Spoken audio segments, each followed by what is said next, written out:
Hey guys, it's Jeff here. Welcome back to a Sky Factory 2 tutorial. This time we're looking at how to make a smeltery. Now it's not that difficult to make. You will need to make some clay though. So what I've done here is set up some barrels, and if you don't have a water source you can just wait for it to rain and the barrels will actually fill up with water. You only actually need two of them to make an infinite water source, but I've just put a bunch down here, and we're going to put some dust in here and we're going to turn the dust into clay. If you're not sure how to get dust, basically you start off with cobblestone, you can hammer that, that will turn into gravel, then you hammer the gravel, it turns into sand, and then you hammer the sand and that turns into dust. So that's how you get dust, and you put the dust in the water to get the clay. So I'm just going to grab all of the clay. The first thing we need to do is make grout, and we're going to use grout to make the smeltery. The smeltery needs to be a minimum, I think 3x3 for the base.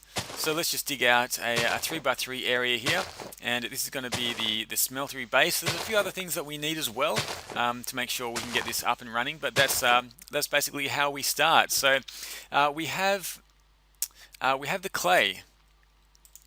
We've got sand and we have gravel, so we need all of that to make the grout. Now we can actually use the clay balls, but we're just going to use the clay blocks here.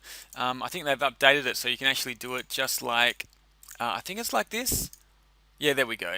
So that makes 8 blocks of clay there. So let's put the rest of the sand in, and let's put the rest of the gravel in as well. So this should give us a lot of grout over a stack, which is pretty cool.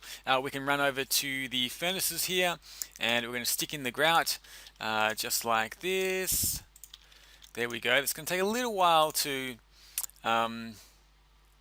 heat up there, and we're going to turn these into bricks. So the grout, I am grout. Tinker's construct is going to turn into bricks. There we go, just like that, the seared bricks. So I'm just going to wait here for a little while and wait for all of the grout to turn into bricks.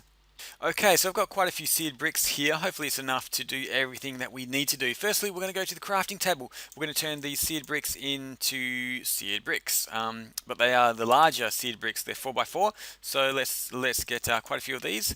We've got 28. Hopefully that's going to be enough. We're going to need to make a smeltery controller as well, and that's just like making a furnace. But with these small seared bricks here. We also need to make a lava tank as well. I think that's what it's called. So you need to do the furnace kind of with the seared bricks with the glass in the middle. That gives us the seared tank. We're going to need a casting basin as well to pour out the metals, and we also will probably want a casting table, and we need to make a couple of faucets. So let's make a couple of those, and we also need to make a couple of tanks as well. So let's make, I think I've done that wrong. Let's make a couple of, sorry, not tanks, drains. So let's make a couple of drains, and I'll show you what all this is for in a second. But let's go back to the smeltery area and just put down the base first of all. So I'm going to plant these seared bricks in a 3x3 area. You can make it larger if you like, but 3x3 is the minimum space that you need. At the front we're going to put the seared controller, the smeltery controller, and right next to it we're going to put the seared tank. Now I think the seared tank and the smeltery controller do need to be on the same level, but they don't need to be on the first level. You can put them up on the second or third level if you like. We're just going to go up a couple of levels here just to show you how it works. You can make it as high as you like. Actually, we want to put some of the drains over here. Let's put a couple of drains over here, and we're just going to fill up the rest with just ordinary bricks. I think we have almost enough. We're one short, so we can make a couple of more here. There we go. We should have enough now. There we go. Okay, beautiful. So we've got the drains, and as you can see, we do need to add the faucets to the drains so that we can actually pour out the metals. Under one of them, we'll put the casting basin, and the other one we'll put the casting table as well. So we should be good to go. You can have a look at the smeltery controller, and you can see that it looks like it's ready to go. There's a big area here where we can place all of the ores and start melting them down. We do need some lava to put in the seared tank. It's powered by lava, so let's stick that in there. We can now have a look at the smeltery controller, and you can see the lava is in there as fuel, so that's pretty cool.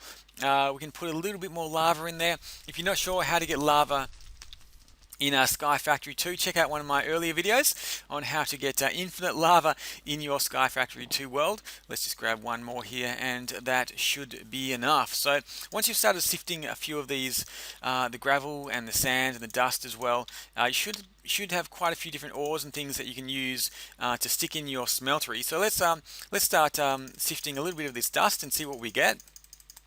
There was nothing there. Okay, so I have a few things that we can smelt up now. Let's go back to the smeltery controller. Actually, we need to turn this into, I've got some powdered iron ore here. Let's turn this into iron ore dust. We've got 16 bits of iron ore dust. Let's stick this in the smeltery controller, and as you can see, it will start turning into liquid here. We can actually have a look inside, and you'll see it is still the sand. It's still solid at the moment. In a minute, it's going to turn into a liquid. So let's just wait for that. Shouldn't take too long. Okay, it is taking a little bit longer than I expected. Let's go and have a look. Oh, there we go. It's done. It's done. Beautiful. Okay, we have liquid iron ore, which is really cool. We can run over here now to the basin. Click on the faucet. Right-click on the faucet, and it's going to pour that out into the basin. That's going to turn into a block of iron ore, which is really amazing. Now, one thing that we can do is use either gold or bronze to make a cast. I do have some gold here, so we might as well use this. I'm going to put the gold ore gravel just in the smeltery like this. Let's go and grab the iron block of iron here, and we're going to get the 9 ingots out of that. So what we want to do is make a cast of the ingot, of an iron ingot, so that we can use this faucet here to pour out ingots of any kind of metal that we'd like. Let's go and have a look at some of the other ones that we've got. We've got powdered aluminum here. We've got some copper ore as well. So we'll stick those in, and we'll stick those in and see what happens. We've got aluminum ore dust, and we may even be able to put sand in there, I think. We'll see what happens if we put sand in there. There we go.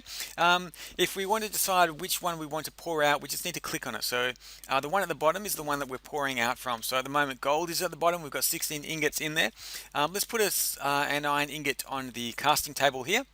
And if we right click on the faucet, the gold is going to pour around it, and it's going to actually give us a gold cast once it's finished. So that's pretty amazing. So now if we just want a single ingot, maybe we want some aluminum, we can click on aluminum.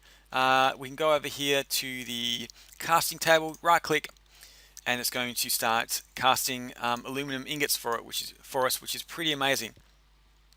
So there you have it, guys. There is the smeltery. Hope you were able to follow all of that. It's once you've got it going, it is fairly simple to do. Let's just have a quick look and see what the sand turns into. The sand turns into molten glass. 15 blocks of molten glass. Let's go and have a look at this.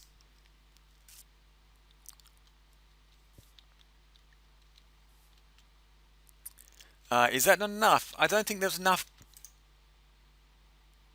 Supposed to be 15 blocks in there. I've filled up the smeltery with glass.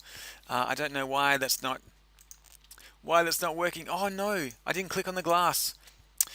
Okay, let's have a look at the glass and see what happens. I'm going to actually remove this. So I'm going to lose a little bit there, but that's okay. Let's put the basin back down, and let's pour out this glass and see what happens. I think it's a different kind of glass than the regular glass if you do use the smeltery for it. So let's have a look and see how this comes out. There we go. We'll grab a couple. We'll make a couple of these bits of glass here. I think there's no connections. Let's just wait for that to dry. There we go. And I think if we put this down, yeah, there we go. Beautiful. You can't actually see the connections between the blocks when you use the smeltery to make the glass. So that's pretty cool. So if we put a third one down and a fourth one, yeah, it all just joins up seamlessly together. So that's pretty cool. Anyway, that is the smeltery. Let's go and have a look inside and see what's in there. The higher you make it, the more ores you can fit in the smeltery. But yeah, I find 2 or 3 levels is usually enough for pretty much whatever you want it for. Thank you so much for watching. See you all again soon for another Sky Factory 2 tutorial. Bye!